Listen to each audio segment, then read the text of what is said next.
Very good afternoon to all of you. मैं Vikram from Vikram Vijay sir classes. बेटा आज हम लोग जो है बेसिकली अपनी क्लास लेंगे बड़े ही इंपॉर्टेंट टॉपिक पर। हमारा टॉपिक रहेगा balance sheet as per schedule third part one companies act 2013 पर, और कुछ मेजर आइटम्स इसके बारे में हम लोग डिस्कस करेंगे। तो आइए स्टार्ट करते हैं अपनी जो है ना आज की क्लास को। चलिए, जैसा कि आप गुड आफ्टरनून भाई, गुड आफ्टरनून। कैसे हो अमरदीप? मैं झज्जर से हूं बेटा। चलिए अपनी क्लास को कंटिन्यू करते हैं। ओके बेटा, ओके ओके। चलिए, मेरी रिक्वेस्ट है आप लोगों से, अगर आपको कोई बात समझ में ना आए तो केवल मैसेज आप लिख के भेजिए मुझे, ताकि मैं इसको रीड करके आपका आंसर दे सकूं। इन बिटवीन आप अगर कोई बात बोलना चाहते हैं तो please type a message for the query, so that I can allow to you speak और ask to your queries in between. Okay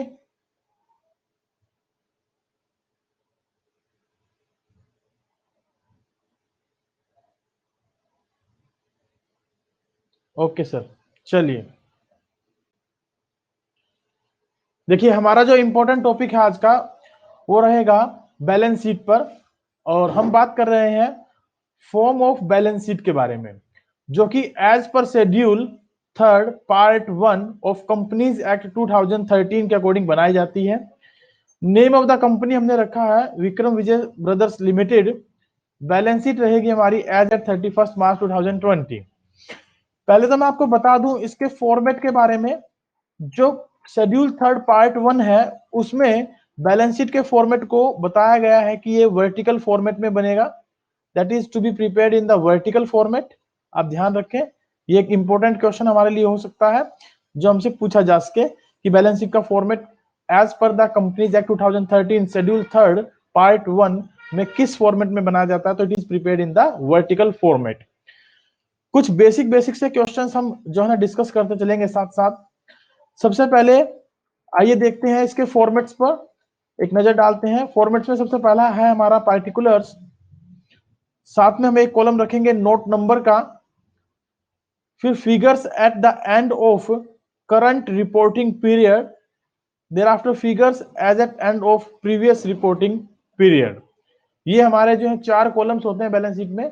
हम करंट ईयर के फिगर्स के साथ प्रीवियस ईयर के फिगर्स को अटैच करते हैं ताकि आसानी से कंपैरिजन किया जा सके, कंपैरेटिव स्टडी इजली की जा सके। नेक्स्ट है मेरे पास पहले कॉलम में हम देखते हैं तो हमारे पास बैलेंस शीट में जैसे कि हमें पता ही है कि दो मेजर साइड्स होती हैं। पहली साइड है हमारी इक्विटीज एंड लायबिलिटीज, और दूसरी साइड होती है हमारी एसेट साइड। तो बैलेंस शीट में दो मेजर साइड्स होती हैं, एक तो इक्विटीज एंड लायबिलिटीज, दूसरी एसेट साइड। बात करते हैं इक्विटीज एंड लायबिलिटीज पर। Equities and liabilities is containing basically four major sub headings. It containing four major sub headings. How many? Four major sub headings. First one, shareholders fund. Second one, share application money pending allotment. Third one, non-current liabilities. Fourth one, current liabilities. And as so, अगर हम बात करें assets के बारे में, there are two major headings. First one is non-current assets and second one is current assets.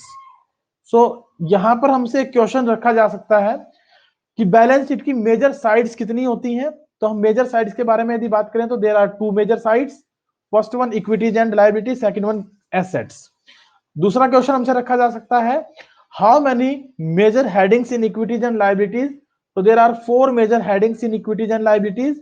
And how many major headings in asset side? There are two major headings in asset side, right. तो in total अगर हम बात करें तो balance sheet के अंदर total major headings कितनी हुई? 6। टोटल मेजर हेडिंग्स कितनी हुई? 6। 6 मेजर हेडिंग्स इसके अंदर होती हैं। नेक्स्ट है हमारा वन बाय वन करके हम देखते हैं मेजर हेडिंग्स के बारे में। पहली मेजर हेडिंग है share holder fund. Share holder fund में हम इसको देखें तो इसमें तीन सब हेडिंग्स हम लोग डिस्कस करेंगे। First one share capital, second one reserves and surplus, third one money received against share warrants. ये तीन जो है मेजर सब हेडिंग्स होती हैं। इन तीन मेजर सब हेडिंग्स के को अगर हमें याद करना है तो मैंने एक छोटा सा एब्रीविएशन लिख दिया है SRM, जिसको हम बेसिकली कह सकते हैं सर्म, SRM। तो सर्म के नाम से आप इसको याद कर सकते हैं। एस का मतलब शेयर कैपिटल, आर का मतलब रिजर्व्स एंड सरप्लस, एम का मतलब money received against share warrants. Next major heading है हमारी share application money pending allotment. Thereafter next major heading है non current liabilities. Non current liabilities में हमारे पास total 4 जो है ना सब हेडिंग्स होती हैं। फर्स्ट वन है long term borrowings, next one है deferred tax liabilities net, next one है other current liabilities, next one है लॉन्ग टर्म प्रोविजंस। तो इन टोटल अगर हम बात करें तो नॉन करंट लाइबिलिटीज में कितनी जो है सब हेडिंग्स होती हैं, 4 सब हेडिंग्स होती हैं। और इनको हम याद कर सकते हैं विद द वर्ड ऑफ डोल, DOLL, डोल, जिसमें कि आप एक एल आगे लगा दें और एक एल लास्ट में लगा दें तो ये एल डोल बन जाएगा, एल डोल, जिससे कि हमें इनको सीक्वेंस में याद करना आसान हो जाएगा, एल डोल। नेक्स्ट है करंट लाइबिलिटीज। अगर हम करंट लाइबिलिटीज के बारे में बात करें तो there are also 4 major headings, 4 sub headings under the current liabilities and they can be learned with the word TOS, TOSS, TOS। और सीक्वेंस में याद करने के लिए आप इसको ये लिख सकते हैं एस टोस, एस टोस, ताकि आपको ये सीक्वेंस में याद हो जाए। आइए नेक्स्ट इनके नाम देखते हैं क्या क्या है। एस मतलब शॉर्ट टर्म बोरोइंग्स, टी मतलब ट्रेड पेबल्स, ओ मतलब other current liabilities, short term provisions. Next है हमारी एसेट्स। एसेट्स में अगर हम बात करें तो सबसे पहले नेम देखते हैं कौन कौन सी हमारे पास सब हेडिंग्स होती हैं इसके अंदर। तो नेम देखने पर पता लगता है पहली सब हेडिंग है हमारी फिक्स्ड एसेट्स, उसके बाद नेक्स्ट सब हेडिंग है non current investments, thereafter deferred tax assets net and long term loans and advances, and fifth one is other non current assets. इनमें अगर हम बात करें फिक्स्ड एसेट्स के बारे में तो फिक्स्ड एसेट्स में 4 सब हेडिंग्स होती हैं जिनको हम बोलते हैं कुछ इस तरीके से, tangible assets, intangible assets, capital work in progress, intangible assets under development. तो 4 इसमें सब हेडिंग होती हैं फिक्स्ड एसेट्स में। टोटल सब हेडिंग्स हमारे पास जो है वो 5 हैं नॉन करंट एसेट्स के अंदर, जिनको अगर हमें याद करना हो तो हम एक लो याद कर लेंगे, FNDLO, फंड लो। आप इसको शॉर्ट में फ्रेंड लो, फंड लो या फंड लो के नाम से याद कर सकते हो, जिसमें F standing for fixed assets, N standing for non current investment, D standing for deferred tax assets net, L stands for long term loans and advances, O stand for other non current assets. चलिए बात करते हैं current assets पर। Current assets की तरफ हम चलते हैं तो यहां पर हमारे पास 6 जो है ना सब हेडिंग्स कंसीडर की जाती हैं, जिनको हम याद करें तो सिट, शो, CIT, CSO के नाम से हम इसको याद कर सकते हैं। ये सीक्वेंस में याद करने के लिए हमने इसको इस तरीके से लिखा है, जिनमें पहला word C standing for your current investments and I standing for inventories, T standing for trade receivables, C standing for cash and cash equivalents, and S standing for short term loans and advances, O standing for other current assets. So there are 6 subheadings in the current assets. अगर one by one करके अगर हम देखें तो आइए सबसे पहले जिक्र करते हैं अपना शेयर होल्डर्स फंड के बारे में। शेयर होल्डर फंड में शेयर कैपिटल, शेयर कैपिटल क्या है? शेयर कैपिटल का मतलब है बेसिकली 2 प्रकार की हमारे पास कैपिटल होती है, equity capital and preference capital.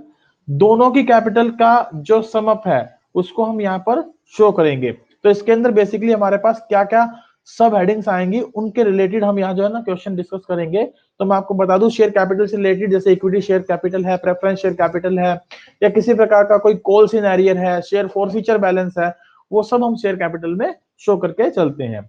Reserve and surplus के बारे में यदि बात की जाए तो these are the basically accumulated profits. तो जितने भी हमारे प्रॉफिट्स होते हैं, रिजर्व्स होते हैं, these are to be shown under the reserves and surplus. Money received against share warrants, अगर हम बात करें money received against share warrants की तो सिलेबस के भी पॉइंट से तो ये हमारे सिलेबस में है नहीं, लेकिन मैं फिर भी बता देता हूं होते क्या है। Share warrants is not exactly the shares, they are just like the shares. इसमें कंपनी अपने जो है इन्वेस्टर्स को या एम्प्लॉइज को कुछ सर्टिफिकेट्स प्रोवाइड करती है फॉर अ फिक्स पीरियड, कि 5 साल बाद या 7 साल बाद आप इनको जो ना अगर आज परचेज करते हो तो ये आपके शेयर्स में कन्वर्ट हो जाएंगे, और आज की डेट में कंपनी जो सर्टिफिकेट देती है उन पर ना तो जो है ना इन्वेस्टर को किसी प्रकार का डिविडेंड मिलता, और ना ही वो उनको कहीं सेल कर सकता। वो लॉक इन पीरियड में रहते हैं जितना भी समय उन्होंने कंपनी ने उनको दिया है। और इस प्रकार के जो सर्टिफिकेट्स हैं उनको हम वारंट्स के नाम से जानते हैं, और ये warrants after a fix period share में कन्वर्ट हो जाते हैं। Risk will be overall of the investors. मान लीजिए कंपनी का शेयर आज जो है ना 1,000 रुपए का है और कंपनी उसको 200 रुपए में अपने इन्वेस्टर को देना चाहती है, लेकिन एज एन वारंट्स जो कि लॉक इन पीरियड लगाती है 5 साल का, कि 5 साल बाद ही ये शेयर में कन्वर्ट होंगे, उससे पहले शेयर में कन्वर्ट नहीं होंगे, और उससे पहले आप इनको सेल नहीं कर सकते हैं। तो इस प्रकार का जो रिस्क होगा वो सब सारा का सारा इन्वेस्टर का होगा, क्योंकि 5 साल बाद हो सकता है उस शेयर की वैल्यू घट भी जाए और हो सकता है उसकी वैल्यू बढ़ भी जाए। Next one, share application money pending allotment. This is also not the part of our syllabus, but still I am telling to you that share application money pending allotment का मतलब होता है समटाइम्स कंपनी जब share issue करती है, कब, at the end of the financial year से 28 मार्च, 29 मार्च, 31 मार्च को कंपनी ने शेयर इशू कर दिए और कंपनी ने एप्लीकेशन का पैसा रिसीव कर लिया, लेकिन अलॉटमेंट जो है नेक्स्ट फाइनेंशियल ईयर में हुआ, तो उस प्रकार से जो पैसा मिलता है that is to be considered as share application money pending allotment. Non current liabilities, अगर हम बात करते हैं नॉन करंट लाइबिलिटीज के बारे में, तो non current liabilities are those liabilities which are more than for 12 months, जो कि 12 महीने से ज्यादा के लिए होती है या 12 महीने के बाद जिनकी पेमेंट की जाएगी, those are to be termed as non current liabilities. इनमें हम बेसिकली बात करते हैं लॉन्ग टर्म बोरोइंग्स की, जैसे कि bank loan, mortgage loan, debentures, public deposits etcetera etcetera. And deferred tax liabilities net, अगर व्यू पॉइंट करें सिलेबस से तो ये हमारे सिलेबस का पार्ट नहीं है, लेकिन फिर भी अकाउंटिंग इनकम और टैक्सेबल इनकम, दो प्रकार की इनकम हमारे बिजनेस में होती है। एक अकाउंटिंग इनकम जो कि हम स्टेटमेंट ऑफ P&L वगैरह बनाकर निकालते हैं, और एक टैक्सेबल इनकम जिसको कि हम लोग बेसिकली कैलकुलेट करते हैं with the view point of taxes payments. अगर अकाउंटिंग इनकम ज्यादा है टैक्सेबल इनकम से और इनके ऊपर टैक्स लाइबिलिटीज बनती है, तो इसको इस प्रकार की लाइबिलिटीज को हम बोलते हैं डेफर्ड टैक्स लाइबिलिटीज नेट। और अगर इसका अपोजिट हो जाए that will be termed as deferred tax assets net, right. तो इसको हमने सिलेबस के भी पॉइंट से तो समझना नहीं, लेकिन ये क्वेश्चन हमसे इस चैप्टर में पूछा जा सकता है कि इसकी मेजर हेडिंग क्या है और सब हेडिंग क्या है। नेक्स्ट है other current liabilities. Other current liabilities को भी हम अपने सिलेबस के भी पॉइंट से कंसीडर नहीं करते हैं, लेकिन इसमें जो है कुछ बेसिक लाइबिलिटीज कंसीडर की जाती है, जैसे provision for employees benefit, like इस तरीके की हम इसमें जो है लाइबिलिटीज कंसीडर करके चलते हैं। नेक्स्ट है long term provisions.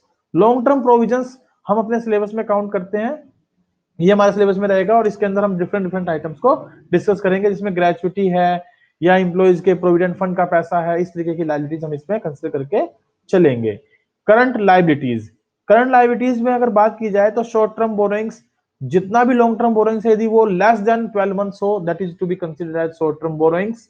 Trade payables में बेसिकली हम दो चीजें शामिल करते हैं, bills payable and bills payable के साथ साथ हमारा क्या रहेगा, creditors. Bills payables and creditors इसमें हम लोग शामिल करके चलेंगे। नेक्स्ट है other current liabilities.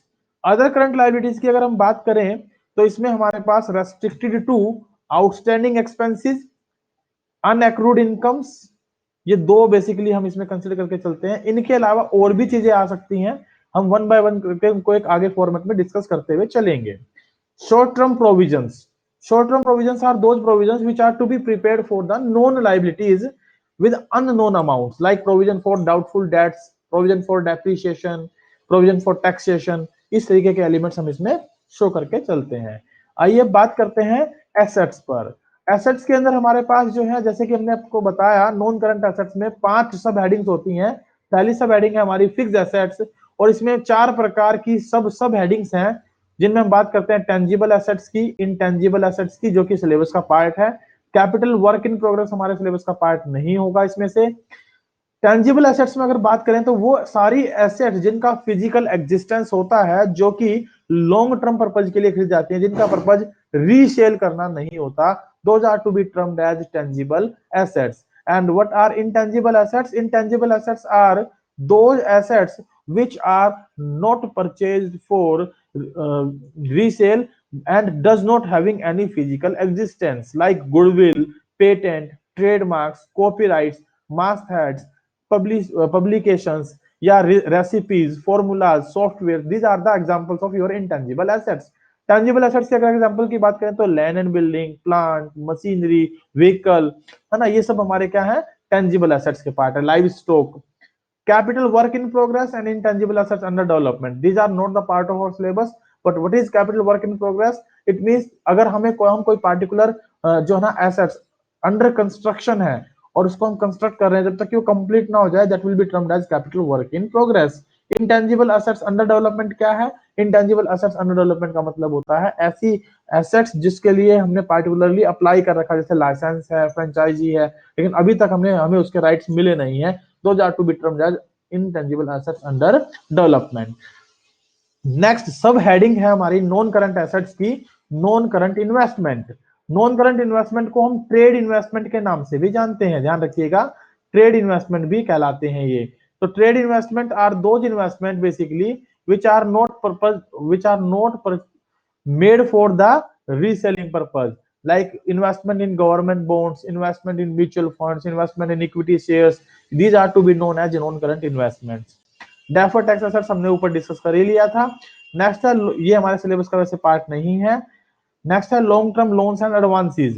It means कि कंपनी ने बाहर वाले लोगों को पैसा दे रखा है, that is to be termed as long term loans and advances. उसको हम long term loans and advances के नाम से जानते हैं, और ये पैसा हमें कुछ निश्चित समय के बाद मिलेगा. अदर नॉन करंट एसेट्स क्या होती हैं? अदर नॉन करंट एसेट्स का मतलब होता है ऐसी एसेट्स जो कि बेसिकली ऊपर दी गई हेडिंग्स में से किसी में भी शामिल नहीं होती, तो उसका जो है हम just classification other non current assets में करते हैं, and this is also not the part of our syllabus. Next है करंट एसेट, सिट्सो. 6 सब हेडिंग है इसके अंदर हमारे पास. 6 सब हेडिंग में अगर बात करें तो पहली है करंट इन्वेस्टमेंट. जितने भी नॉन करंट इन्वेस्टमेंट है, यदि वो लेस देन 12 मंथ्स के लिए हो जाए, those are to be termed as current investments. What is inventory? Inventory is a broader concept. It includes various kind of stocks like raw materials, work in progress, finished goods, opening stock, closing stock, stores, spare, loose tools, etc., etc. These are to be included under the inventory part. What is trade receivable? Trade receivable standing for the amount which we have to be received from the person to whom we have sold the goods on credit basis. And under this, there are two particular things are to be included, that is bills receivable, BR, and thereafter second is your debtors. ये दो elements हम इसमें शामिल करके चलते हैं. चलिए next है हमारे पास कैश एंड कैश इक्विवेलेंट्स. अगर हम बात करें कैश एंड कैश इक्विवेलेंट्स के बारे में, तो cash and cash equivalents means those amount or those items which are to be convertible into cash within a very short period. It can be of 3 months. That is to be known as current cash and cash equivalents. इसमें हम cash, bank balance, cheque in hand, draft, right, marketable securities, short term investments, etcetera etcetera हम शामिल करते हैं. Short term loans and advances just opposite the long term loans and advances, जो हमने पैसा less than 12 months के लिए लोगों को उधार दिया है, that is to be termed as short term loans and advances. And other current assets, and other current assets are to be restricted up to only 3 parts, that is tax paid in advance, that is prepaid expenses, and the accrued incomes, right? इसके बाद आइए हम कुछ questions discuss करते हैं balance sheet पर, और देखते हैं कि इनकी मेजर हेडिंग और सब हेडिंग क्या है. तो मेजर हेडिंग और सब हेडिंग के लिए मैंने कुछ आइटम्स यहाँ लिखे हैं, आप मुझे देखकर बता सकते हैं, साथ साथ डिस्कस भी कर सकते हैं. First one that is land. अगर हम लैंड की बात करें तो it is a non current asset under the major heading. It is a non-current asset under the major heading. And what is subhead? Subhead is fixed assets. And in the fixed assets, it comes under the tangible assets. किसमें आती है ये? Tangible assets में आती है, right? तो मैं जो है इसके बारे में यहाँ लिख देता हूँ, it comes under the tangible assets. ऐसे ही अगर बात करें building, building is also having a physical existence. It is the same nature, non-current assets and fixed assets. Plant and machinery, it also having the same non-current assets and fixed assets under the tangible. Office furniture having the same element. Vehicles, livestock, these are the items of lies under the balance sheet in the fixed assets heading. Major heading is non-current assets, and in the fixed assets they lies under the tangible assets, right? तो आप इस तरीके से इन elements को यहाँ पर learn कर सकते हैं। ये वर्कशीट मैं जो है आप लोगों को शेयर कर दूंगा, वहां से देखकर आप इसको कर सकते हैं। नेक्स्ट है goodwill. Goodwill is particular a kind of name and fame of any firm, जो कि विजिबल नहीं होता, लेकिन हम उसको महसूस कर सकते हैं with the workings of the organisation. So goodwill is an non current assets, and under the non current assets अगर हम बात करें तो ये किस में आती है, फिक्स्ड एसेट्स में आती है। और फिक्स्ड एसेट्स में सब हेडिंग कौन सी होगी हमारी, दैट इज इनटेंजिबल एसेट्स। तो हम इसको हम लिख देंगे इनटेंजिबल एसेट्स के अंदर, इनटेंजिबल एसेट्स, राइट। तो होप सो आपको ये जो है समझ में आ रहा होगा। आप जो है कमेंट कर सकते हैं, मैसेज कर सकते हैं समझ में आ रहा है तो। नेक्स्ट है masters in public publishing titles. These are particularly the cover of the, जो आपकी मैगजीन्स होती हैं उनके कवर पेज जो होते हैं उनको बोलते हैं masthead publishing titles. So these are also the invisible parts, we cannot touch it, we cannot see it, we can feel only with the name of any particular magazine। जैसे कि हम बात करते हैं ना कि भाई कॉम्पिटिटिव एग्जाम के लिए कौन सी मैगजीन परचेज करनी चाहिए, तो हमारे माइंड में अलग अलग मैगजीन्स के नाम आते हैं कॉम्पिटिटिव मार्केट के लिए, जैसे CSR है, या फिर आपके पास प्रतियोगिता दर्पण है ना, इस तरीके की मैगजीन, रीडर डाइजेस्ट है। तो वो क्या है, वो नेम है पार्टिकुलरली जिनको हम फील करते हैं, हाँ भाई ये जो है अच्छी मैगजीन है, तो उसके आधार पर हम लोग जो है इसको किस कैटेगरी में डालते हैं, इन the same category non current assets and the fixed asset under intangible assets. Likewise, patents, trademarks, brands, mining rights, computer software, license, franchisee, copyrights, prototypes, recipe, formula, models, designs. These all are to be considered under the non-current assets, fixed assets, intangible assets. तो major heading सब heading इनमें से question आपसे board exam में पूछ लिया जाता है। नेक्स्ट है हमारे पास work in progress. Work in progress है, रॉ मटेरियल है, फिनिश गुड्स है, स्टॉक इन ट्रेड है, स्पेयर पार्ट्स है, लूज टूल्स है। बताइए मैंने आपको कहां बताए थे सारे एलिमेंट, ये मैंने आपको बताए थे इन्वेंट्री में। तो नॉन करंट जो है बेसिकली इन्वेंट्री किसका पार्ट होती है, करंट एसेट्स का। करंट एसेट्स में इन्वेंट्री के अंदर ये सारे एलिमेंट हम लोग शो करके चलते हैं इन्वेंट्री के अंदर। तो आप इसको इन्वेंट्री में दिखाएंगे, ये एज इट इज सारे के सारे elements current assets and inventory में हम शो करते हैं। नेक्स्ट हमारे पास cash in hand, bank balance, cheque in hand, draft in hand, marketable securities. These are the particular element of cash and cash equivalent under the current assets. These are also to be shown under the current assets in CCE. CCE cash and cash equivalents में हम इनको दिखाकर चलते हैं। Next हमारे पास है debtors and बीआरस।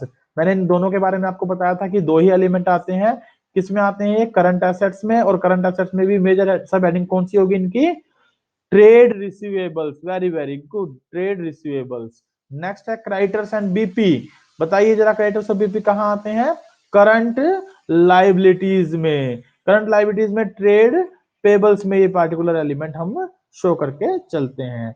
Deposit with custom authorities, investment deposit with custom authorities, हमने पैसा जमा करा रखा है कस्टम अथॉरिटीज के साथ, तो ये हमारा करंट एसेट्स का पार्ट हो जाएगा। और किसमें आ जाएगा, short term loans and advances में आ जाएगा। Short term loans and advances का ये पार्ट हमारा बन जाएगा। चलिए नेक्स्ट है हमारे पास investment in equity share, investment in preference share, investment in government security, trust securities.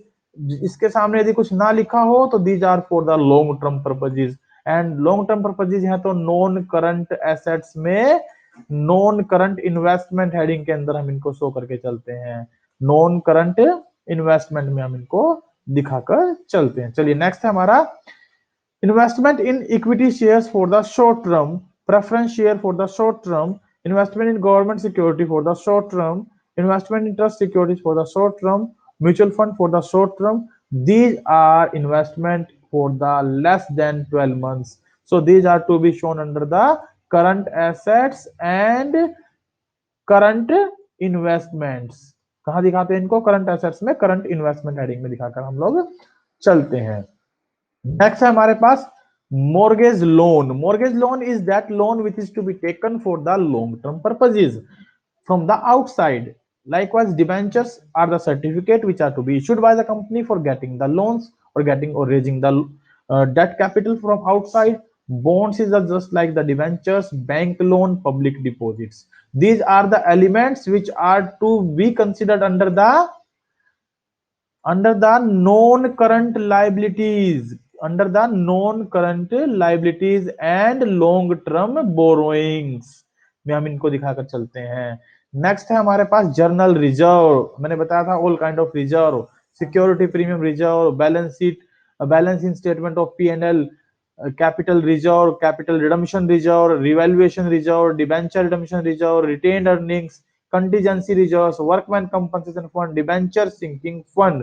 These all are the elements of our shareholders fund. इनकी मेजर हेडिंग क्या होती है? शेयर होल्डर्स फंड होती है। और शेयर होल्डर फंड में कहां दिखाए जाते हैं ये? रिजर्व्स एंड सरप्लस के अंदर, रिजर्व्स एंड सरप्लस के अंदर। यस, चलिए नेक्स्ट है हमारे पास prepaid expenses restricted to current assets। restricted to current assets में अदर करंट एसेट्स का पार्ट होता है, ये अदर करंट एसेट्स का पार्ट माना जाता है। चलिए नेक्स्ट है इंटरेस्ट एक्रूड ऑन इन्वेस्टमेंट। ये भी हमारा करंट एसेट्स है एंड अदर करंट एसेट्स में हम इसको शो करके चलेंगे, अदर करंट एसेट्स में हम इसको शो करके चलेंगे। नेक्स्ट है प्रपोज डिविडेंड। ये स्पेसिफिकली आप नोट कर लें, this is a contingent liability and as per AS4 it is to be treated in the cash flow statement। ये जो है एक क्या होती है हमारी प्रपोज डिविडेंड कॉन्टिजेंट लाइबिलिटी होती है। अगर इसके साथ स्पेसिफाइड कर दिया जाए प्रीवियस ईयर तो आप इसे किस में डाल देंगे? करंट लाइबिलिटीज में, शॉर्ट टर्म प्रोविजंस में। और अगर आपके साथ ये लिख दिया जाए करंट ईयर तो आप इसको दिखा देंगे कहां पर? कॉन्टिजेंट लाइबिलिटी के अंदर एज पर AS4। Provision for tax, it is also a current liability. Short term provisions क्या होते हैं? ये हमारे शॉर्ट टर्म प्रोविजंस होते हैं। नेक्स्ट है प्रोविजन फॉर एम्प्लॉइज बेनिफिट। अगर ये हम विद इन द ईयर जो है ना पेड कर देते हैं तो these are to be treated as current liabilities and other current liabilities में हम इनको जो है ना ट्रीट कर लेते हैं। और अगर लॉन्ग टर्म के लिए होते हैं तो इनको हम ट्रीट करते हैं नॉन करंट लाइबिलिटीज में। प्रोविजन फॉर डाउटफुल डेट्स, ये भी हमारा क्या है? करंट लाइबिलिटीज और जो है शॉर्ट टर्म प्रोविजंस का पार्ट माना जाएगा। नेक्स्ट है हमारे पास share forfeiture account. Share forfeiture account is basically that account where we are not receiving the money from the share holders on a particular calls, और जिसकी वजह से हम उनके शेयर्स को फॉरफिट कर लेते हैं। और फॉरफिट करने के बाद वो पैसा हम शेयर कैपिटल में जो है ना ऐड कर कर दिखाते हैं subscribe but not fully paid up capital के अंदर। तो ये मेजर हेडिंग क्या रहेगी इसकी? Share holder fund. Share holder fund में कहां दिखाते हैं इसको? शेयर कैपिटल के अंदर, add in the subscribe but not fully paid up capital. Calls in arrear क्या होता है? कॉल्स इन एरियर का मतलब होता है हमारा पार्टिकुलरली दैट इज ऐसा अमाउंट जो कि हमें मिला नहीं है शेयर होल्डर से, तो नहीं मिला है तो ये भी शेयर होल्डर फंड का पार्ट बन जाएगा। और शेयर होल्डर फंड में हम क्या करेंगे? इसको पार्टिकुलरली हम इसको दिखाएंगे शेयर कैपिटल के अंदर लेस करके, लेस फ्रॉम कहां से? Subscribe but not fully paid up capital से। नेक्स्ट है preliminary expenses. Preliminary expenses are to be written off in the same year. तो हम इनको एक ही साल में राइट ऑफ कर देते हैं। तो दे आर, अगर हमें दिखाने भी हो तो ये हमारे को बेसिकली दो प्रकार से इसको हम ट्रीट कर सकते हैं, एक तो करंट एसेट्स में, एक नॉन करंट एसेट्स में।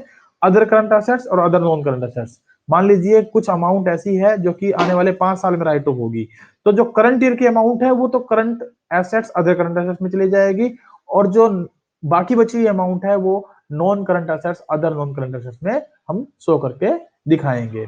Interest accrued and due on debentures. Interest accrued and due on debentures, interest accrued but not due on debentures, interest accrued and due on secured and unsecured loans, advance received from customers, unclaimed dividends, calls in advance and outstanding expenses. These all are the parts of our current liabilities, other current liabilities।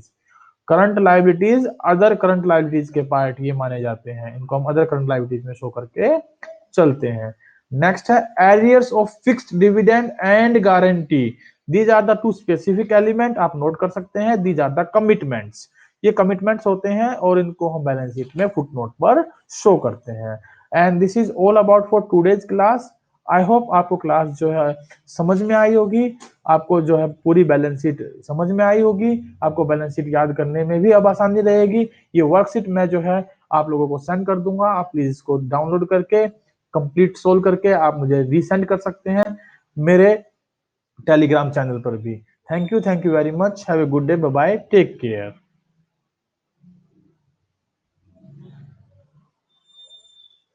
Yes, बताइए जरा क्या आपको आज की class समझ में आई?